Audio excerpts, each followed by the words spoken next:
Lahat ba ng panic attack ay may hyperventilation? Ang sagot sa tanong na ito ay hindi.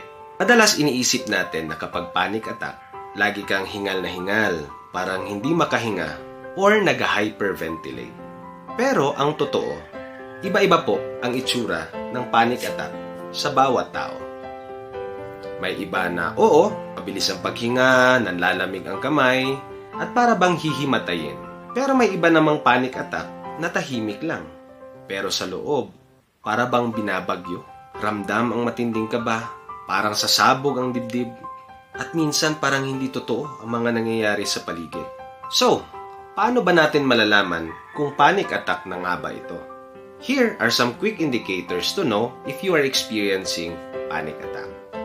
Number 1, biglaan at matinding takot kahit wala namang totoong panganib. Number 2, may mga physical symptoms tulad ng pagkahilo, panginginig, or para bang hindi makahinga. And number 3, tumatagal ito ng ilang minuto.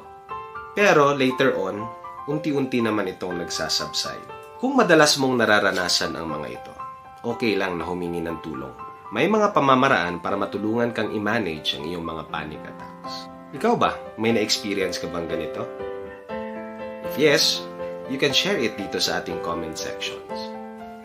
Always remember, partner, take care of your mental health.